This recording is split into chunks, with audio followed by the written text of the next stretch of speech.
प्यार नहीं पा जाने में है, पाने के अरमानों में। पा जाता तब हाय न इतनी प्यारी लगती मधुशाला। क्या नमस्कार, मैं हूं अरुण शेखर। शेखर वाणी में आपका बहुत बहुत स्वागत है। और इन दिनों मधुशाला का पाठ चल रहा है और इसकी 11वीं कड़ी प्रस्तुत करूं उससे पहले हरवंश राय बच्चन जी से जुड़ी हुई एक छोटी सी घटना आपके साथ शेयर करता हूं। उसके बाद आज का पाठ। 1926 में 19 वर्ष की उम्र में उनका विवाह हुआ था श्यामा बच्चन से, जो उस समय 14 वर्ष की थी। उस समय छोटी उम्र में शादी हो जाती थी। सन 1936 में टीबी के कारण श्यामा की मृत्यु हो गई। 5 साल बाद यानी कि 1941 में हरवंश राय बच्चन ने एक पंजाबन से शादी की जिनका नाम था तेजी सूरी, और जो कि रंगमंच और गायन से जुड़ी हुई थी। और इसी समय उन्होंने नीड़ का निर्माण फिर जैसी कविताओं की रचना की। अमिताभ बच्चन पर भी रंगमंच का और इन्हीं चीज़ों का बहुत प्रभाव पड़ा है, इसलिए अमिताभ बच्चन भी रंगमंच से जुड़े रहे और उसके बाद वो फिल्मों में आए।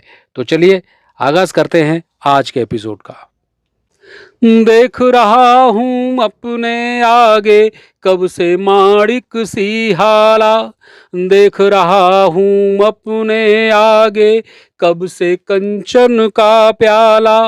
बस अब पाया कह कह कब से दौड़ रहा इसके पीछे। किंतु रही है दूर क्षितिज सी मुझसे मेरी मधुशाला। ये देखिए, जीवन की जो तृष्णा है, मृग तृष्णा जो दौड़ाती रहती कि अब हो गया, अब मिल गया और अब मैं धनवान हो गया या कि सफल हो गया, लेकिन एक्चुअली वो कुछ मिलता नहीं है। इसी तरह से जो मृग तृष्णा है उसको इस बंद में उन्होंने मधुशाला नाम दिया है।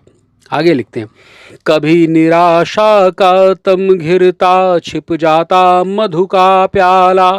छिप जाती मदिरा की आभा छिप जाती साकी बाला। कभी उजाला आशा करके प्याला फिर चमका जाती। आँख मिचौली खेल रही है मुझसे मेरी मधुशाला। इसी चीज़ को आगे लिखा है कि जीवन में सुख दुख आशा निराशा ये सब किस प्रकार से चलते रहते हैं, यानी कि धूप छाँव का खेल जीवन में चलता रहता है।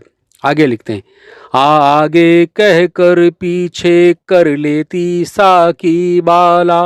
होंठ लगाने को कह कर हर बार हटा लेती प्याला। नहीं मुझे मालूम कहाँ तक ये मुझको ले जाएगी। बढ़ा बढ़ा कर मुझको आगे पीछे हटती मधुशाला। हाथों में आने आने में हाय फिसल जाता प्याला। अधरों पर आने आने में हाय ढुलक जाती हाला।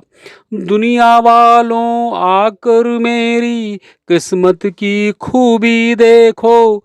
रह रह जाती है बस मुझको मिलते मिलते मधुशाला। अपने सबके जीवन में ऐसा होता है, कितनी बार कि लगता है कि ये काम हो गया, बस मंजिल मिल गई, बस हम सफलता से एक कदम दूर हैं, मिल गई, लेकिन नहीं होता है। इन्हीं बातों को उन्होंने व्याख्यायित किया है इन लानों में। प्राप्य नहीं है तो हो जाता, लुप्त नहीं फिर क्यों प्याला। दूर न इतनी हिम्मत हारूं, पास न इतनी पा जाऊं। व्यर्थ मुझे दौड़ाती मरु में मृगजल बनकर मधुशाला। इसमें बहुत स्पष्ट कर दिया है कि मृगजल की स्थिति है मधुशाला की, यानी कि जो भी आप पाना चाहते हैं कि तमाम चीज़ें होती हैं कि लगा कि जैसे लगता है ना, कुछ दूरी ऐसी है कि पैदल भी चलेंगे थक जाएंगे और थोड़ी दूर है रिक्शा क्या लें। ऐसा हो जाता है। मिले न पर ललचा क्यों आकुल करती है हाला। मिले न पर तरसा तरसा क्यों तड़पाता है प्याला। हाय नियत की विषम लेखनी मस्तक पर यह खोद गई। दूर रहेगी मधु की धारा पास रहेगी मधुशाला। मदिरालय में कब से बैठा, पी न सका अब तक हाला।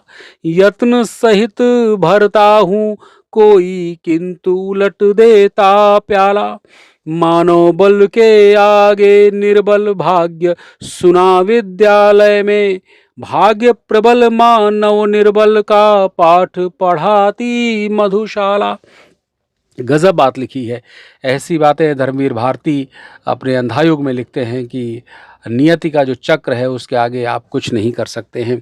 यही उन्होंने लिखा कि पढ़ाया जाता है आपकी हिम्मत बनाए रखने के लिए कि नहीं आप हिम्मत रखो, भाग्य पलट जाएगा। लेकिन एक्चुअली जब जीवन में बहुत सारे अनुभव होते हैं तो आप क्या देखते हैं कि नहीं, भाग्य प्रबल है, मानव निर्बल है। किस्मत में था खाली खप्पर, खोज रहा था मैं प्याला। ढूंढ रहा था मैं मृग नयनी, किस्मत में थी मृग छाला। किसने अपना भाग्य समझने में मुझसा धोखा खाया। किस्मत में था अवघट मरघट, ढूंढ रहा था मधुशाला। यानी कि जो आपके किस्मत में है वही मिलता है। आपकी किस्मत में कुछ है, ढूंढ कुछ रहे होते हैं, ऐसा होता है। उस प्याले से प्यार मुझे जो, दूर हथेली से प्याला। उस हाला से चाव मुझे जो, दूर अधर से है हाला। प्यार नहीं पा जाने में है, पाने के अरमानों में। पा जाता तब हाय न इतनी प्यारी लगती मधुशाला। क्या बात है। जो चीज़ दूर रहती है वही आपको अच्छी लगती है, मिल गई तो उसकी आप कीमत नहीं करते हैं। कहते हैं ना, कहावत है, दूर के ढोल सुहावने। ऐसा ही भाव इसमें रखा गया है।